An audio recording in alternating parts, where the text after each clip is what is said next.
Capítulo 495. Jesús instruye acerca del perdón de los pecadores y se despide de sus discípulos en el camino de Betania. Jesús ha dado alcance a los 10 apóstoles y a los principales discípulos en las faldas del Monte de los Olivos, cerca de la fuente de Siloán.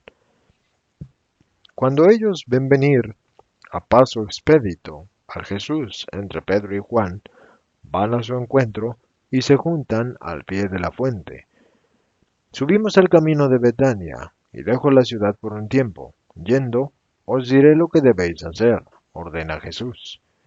Entre los discípulos están también Manahén y Timoneo, que tranquilizados han vuelto a ocupar su lugar. Y están Esteban y Hermás, Nicolai, Juan de Éfeso y el sacerdote Juan, y en definitiva todos los más destacables por sabiduría, además de los otros sencillos, pero muy activos por la gracia de Dios y voluntad propia. ¿Dejas la ciudad? ¿Te ha sucedido algo? Preguntan muchos. No, pero hay lugares que esperan. ¿Qué has hecho esta mañana? He hablado. Los profetas, una vez más, pero no entienden. ¿Ningún milagro, maestro? Pregunta Mateo. Ninguno. Un perdón y una defensa. ¿Quién era y quién ofendía? Los que se creen libres de pecado acusaban a una pecadora y la he salvado. Pero si era pecadora, tenían razón ellos. Su carne sí era ciertamente pecadora. Su alma mucho podría decir sobre las almas, y no llamaría pecadoras solo aquellas cuya culpa es visible. Son pecadoras también aquellas que empujan a otros a pecar, y con un pecado más astuto, cumplen al mismo tiempo la función de la serpiente y del pecador. ¿Pero qué había hecho la mujer? Adulterio. Adulterio. ¿Y tú la has salvado? No debías haberlo hecho, exclama Judas Iscariote. Y Jesús lo mira fijamente y luego pregunta, ¿y por qué no debía? Pues porque te puede perjudicar, que no sabes cómo te odian y cómo buscan de qué acusarte. Es cierto, salvar a una adúltera es ir contra la ley, y yo no he dicho que la salvaba. Yo les he dicho que solo quien estuviera libre de pecado le lanzara la primera piedra a ella, y ninguno lo hizo, porque ninguno estaba libre de pecado. Así que yo he confirmado la ley, que culmina con la lapidación a los adúlteros, pero también he salvado a la mujer, porque no se encontraba ya un lapidador. Pero tú, ¿querías que la lapidara yo? Habría sido justicia, porque yo la habría podido lapidar, pero no habría sido misericordia. Ah, estaba arrepentida y te ha suplicado y tú... No, no estaba ni siquiera arrepentida, estaba solo humillada y con miedo. Pero entonces, ¿por qué? Yo ya no te comprendo. Antes lograba todavía comprender tus perdones. A María de Magdala, a Juan de Endor, a... Bueno, en definitiva, a muchos peca... Dilo, a Mateo. No me lo tomo mal, es más, te quedo agradecido si me ayudas a recordar mi deuda de gratitud a mi maestro, dice Mateo, calmo y digno. Sí, pues también a Mateo.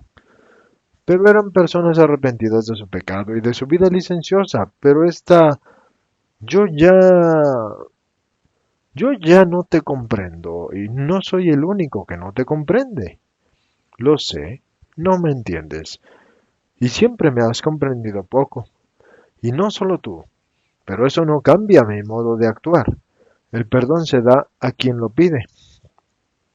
Si Dios debiera dar el perdón solo a quien lo pide, y si debiera castigar inmediatamente a quien a la culpa no hace seguir al arrepentimiento, tú no te has arrepentido nunca, ni perdonado antes de haberte arrepentido. ¿Puedes decir con certeza que te has arrepentido y que por eso has sido perdonado? Maestro, yo...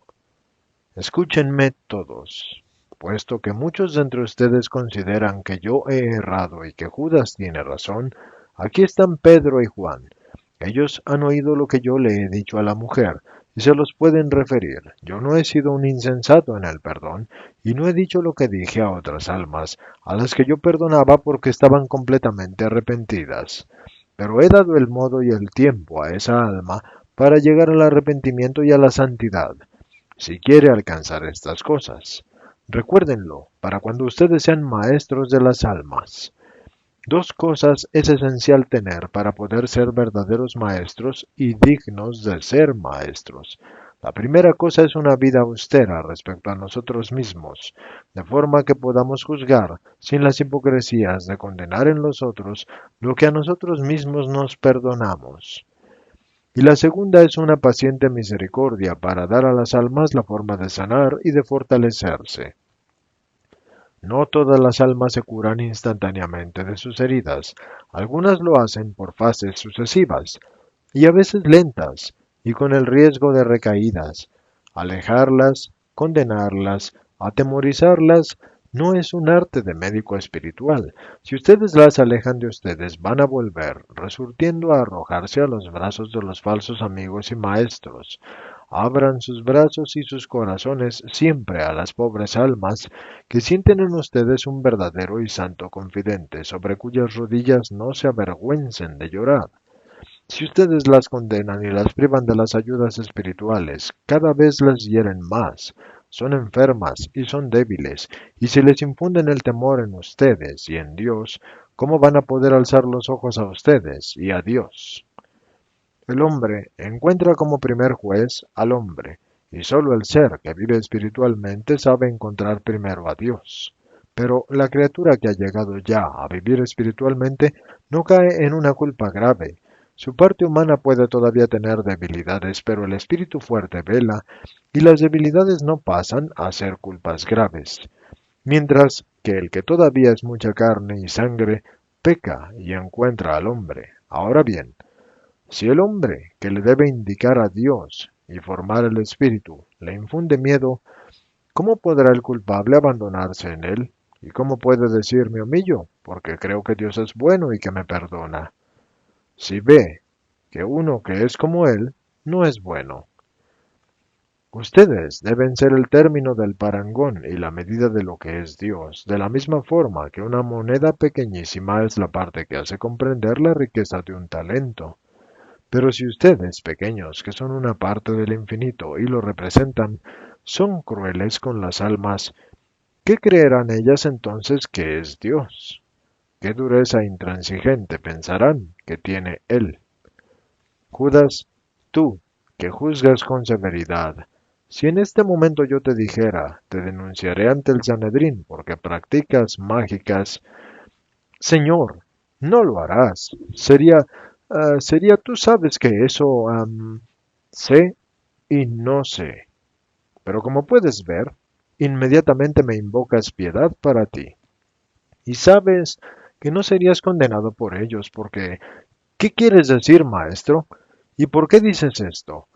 Dice eso muy agitado Judas, interrumpiendo a Jesús, el cual, muy calmo, pero con una mirada que barrena el corazón a Judas y al mismo tiempo frena a su turbado apóstol, en quien convergen las miradas de los otros 11 apóstoles y de muchos discípulos, dice, pues porque te estiman, y tienes buenos amigos tú ahí dentro.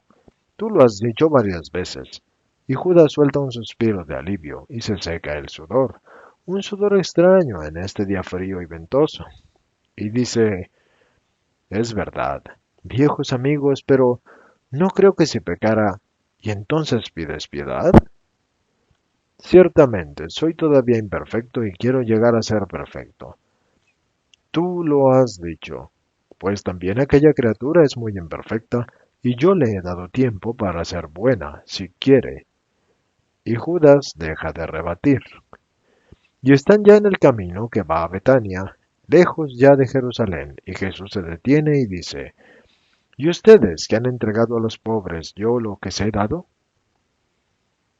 ¿Han hecho todo lo que yo les había dicho? Todo, maestro, dicen los apóstoles y discípulos. Entonces escuchen, porque ahora voy a bendecir y nos vamos a despedir. Y se van a diseminar, como siempre, por Palestina, y se van a reunir de nuevo aquí para la Pascua, y no falten para entonces. Y en estos meses fortalezcan sus corazones, y los de quienes creen en mí, y sean cada vez más justos y desinteresados y pacientes, y sean lo que les he enseñado que deben ser. Recorran las ciudades y los pueblos y las casas situadas en los lugares recónditos, y no eviten a nadie y sopórtenlo todo. No sirvan a su yo propio, de la misma forma que yo no sirvo al yo de Jesús de Nazaret, sino que sirvo al Padre mío. Ustedes también sirvan al Padre de ustedes. Por tanto, no son sus intereses, sino los intereses de Dios, y deben ser sagrados para ustedes, aunque se procuren dolor o lesiones a los intereses humanos. Tengan espíritus de abnegación y de obediencia. Podrá suceder que yo les llame y les ordene permanecer donde estén. No juzguen mi orden, sea cual fuere. Obedezcan creyendo firmemente que es buena y es dada para el bien de ustedes. Y no tengan envidia si a alguno yo los llamo y a otro no. Ustedes ya ven, algunos se han separado de mí, y he sufrido por ello, y eran personas que todavía querían guiarse según su mente. La soberbia es la palanca que derriba a los espíritus, y la calamita que me los arrebata. No maldigan a quien me ha dejado, oren para que vuelva. Mis pastores estarán de dos en dos en los aledaños de Jerusalén. Isaac por ahora viene conmigo junto con Marxiam. Ámense mucho entre ustedes y ayúdense los unos a los otros, amigos míos, que todo lo demás os lo diga el Espíritu de ustedes, recordándoles lo que yo les he enseñado, y que también se los digan sus ángeles. Yo los bendigo.